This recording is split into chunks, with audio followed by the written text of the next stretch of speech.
Hello दोस्तों, welcome back to the channel Horizon classes. दोस्तों, आज के इस वीडियो में हम इन्वेस्टमेंट डिसीजन चैप्टर का पार्ट 5 देखेंगे दोस्तों। और आज के इस वीडियो में हम एक नया टॉपिक स्टार्ट करेंगे जिसका नाम है नेट प्रेजेंट वैल्यू एनपीवी। दोस्तों, एनपीवी को हम दो वीडियोस में डिवाइड करेंगे। आज के इस वीडियो में हम इंट्रोडक्शन प्लस एक स्मॉल प्रॉब्लम देखेंगे। कल की वीडियो में हम 10 मार्क्स का प्रॉब्लम डिस्कस करेंगे दोस्तों।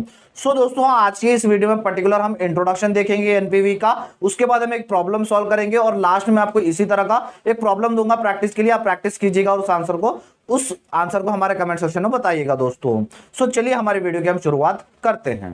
दोस्तों, नेट प्रेजेंट वैल्यू होता क्या है पहले वो समझते हैं दोस्तों। चलिए मीनिंग से समझ लेते हैं। NPV is defined as the difference between the present value of cash inflows and the present value of cash outflows. दोस्तों, एनपीवी कुछ भी नहीं है। एनपीवी सबसे इजीएस्ट मेथड कहूंगा मैं इन्वेस्टमेंट डिसीजन चैप्टर में। एनपीवी क्या है? एनपीवी सिर्फ आपको डिफरेंस निकालना होता है। किसका डिफरेंस? डिफरेंस निकालना होता है cash inflows and cash outflows के बीच में डिफरेंस। अब कैश इनफ्लोस क्या है? अब कोई भी आप प्रोजेक्ट में इन्वेस्टमेंट कर रहे हो या तो फिर कोई एक प्रोजेक्ट खरीद रहे हो। प्रोजेक्ट खरीद रहे हो, पैसे लगाते हैं, उसे हम कैश आउटफ्लोस कहेंगे। जब आप खरीदते हो, उसे जब पैसे लगाते हो, कैश आउटफ्लोस कहेंगे। कैश इनफ्लोस का मतलब जो प्रोजेक्ट आपको रिटर्न दे रहा है, जो इन्वेस्टमेंट आपको रिटर्न दे रहा है, उसे हम कहेंगे कैश इनफ्लोस। यानी आपने प्रोजेक्ट कितने में खरीदा था और उस प्रोजेक्ट से आपको रिटर्न कितना मिला है, उन दोनों के बीच में डिफरेंस कहेंगे। फॉर एग्जांपल, आपने 1,00,000 रुपए का प्रोजेक्ट खरीदा था लेकिन आपको 1,20,000 का रिटर्न दे रहा है। रिटर्न दे रहा है तो 20,000 क्या होगा? 20,000 डिफरेंस होगा। उस 20,000 को हम कहेंगे एनपीवी दोस्तों। यही था एनपीवी का मतलब दोस्तों। जब आप कोई सा प्रोजेक्ट खरीद रहे हो तो इन्वेस्टमेंट कर रहे हो, सो उस प्रोजेक्ट में आपको क्या देख के उसको एक्सेप्ट करना चाहिए वो देखेंगे। अगर आपका एनपीवी कम रहा जीरो से, यानी आपको उस इन्वेस्टमेंट में कुछ भी नहीं मिल रहा, घाटा हो रहा है, तो आप उस प्रोजेक्ट को रिजेक्ट कर दीजिए। अगर आपको एनपीवी ज्यादा है जीरो से, यानी जीरो से ज्यादा है, आपको प्रॉफिट मिल रहा है, तो उसको एक्सेप्ट कर लीजिए। अगर आपका एनपीवी जीरो का होता है, यानी आपको प्रोजेक्ट से ना ही घाटा हो रहा है ना ही फायदा हो रहा है, तो वो प्रोजेक्ट आपका मार्जिनल रहेगा। या तो आप खरीद लीजिए या तो फिर रिजेक्ट भी कर सकते हैं दोस्तों। ऐसे ही अगर आपका सिंगल प्रोजेक्ट है, अगर आपको फायदा दे रहा है, एनपीवी ज्यादा आ रहा है, तो आप खरीद लीजिए। अगर दो प्रोजेक्ट्स है, दो इन्वेस्टमेंट्स आपके सामने रखे गए हैं, अगर एक प्रोजेक्ट दो में से कौन सा ज्यादा आपको रिटर्न दे रहा है, आप वो खरीद लीजिए दोस्तों। ये सब आप जब आप प्रॉब्लम्स करेंगे आप समझने आ जाएगा दोस्तों। आप ये समझ लीजिए एनपीवी होता क्या है दोस्तों। इसमें क्या होता है? सिर्फ आपको मल्टीप्लाई करना होता है डिस्काउंट फैक्टर से। डिस्काउंट फैक्टर से एक फैक्टर होता है जो आपको रिटर्न्स आपको देता है, लेकिन आपको उसका प्रेजेंट वैल्यू निकालना होता है। फॉर एग्जांपल, अगर आप 10% आपको फ्यूचर में देगा, तो आपको प्रेजेंट में उसका वैल्यू क्या है वो आप डिस्काउंट फैक्टर आपको बताता है दोस्तों। डिस्काउंट फैक्टर से आपको मल्टीप्लाई करना होता है कैश इनफ्लोस को, और सिर्फ आपको आपका आंसर निकाल के माइनस करना होता है इन्वेस्टमेंट। सिर्फ हम प्रॉब्लम करते हैं, सब समझेंगे। यहाँ पर आपको थोड़ा डिफिकल्ट हो जाएगा दोस्तों। सर चलिए हमारे क्वेश्चन पढ़ लेते हैं। A firm has initial investment of ₹1,00,000 and cash inflows as shown below. यानी कंपनी क्या कर रही है? एक इन्वेस्टमेंट कर रही है, 1,00,000 शुरू में देके उस इन्वेस्टमेंट को खरीद रही है।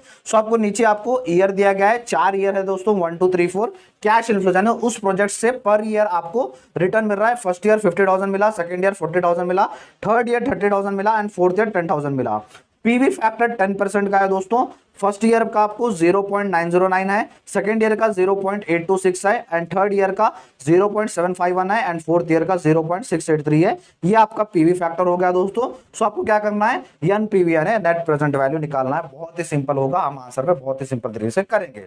चलिए आंसर, हमने क्वेश्चन तो देख लिया। अब हमने आंसर का जो भी डाटा दिया गया था दोस्तों, क्वेश्चन में जो डाटा दिया गया था हमने यहाँ पर लिख लिया दोस्तों। Calculation of net present value, इसका ये फॉर्मेट है दोस्तों, बहुत ही सिंपल फॉर्मेट। यहाँ पर ईयर जो क्वेश्चन में दिए गए थे, कैश इनफ्लोस जो क्वेश्चन में दिए गए थे, और पीवी फैक्टर्स भी जो भी क्वेश्चन में दिए गए थे वो मैंने लिख लिया। आपको सिर्फ कैलकुलेट करना है प्रेजेंट वैल्यू। अब प्रेजेंट वैल्यू कैसे कैलकुलेट करेंगे सर? बहुत ही इजी है दोस्तों, जो cash inflow multiplied by PV factor कर लीजिए दोस्तों। बहुत ही सिंपल है। फर्स्ट ईयर का 50,000 मल्टीप्लाइड बाय 0.909 कर लीजिए, तो आंसर आएगा 45,450 दोस्तों। वैसे ही सेकंड ईयर का 40,000 मल्टीप्लाइड बाय 0.826 कर लीजिए, तो आंसर आएगा 33,040 आपका आंसर आएगा दोस्तों।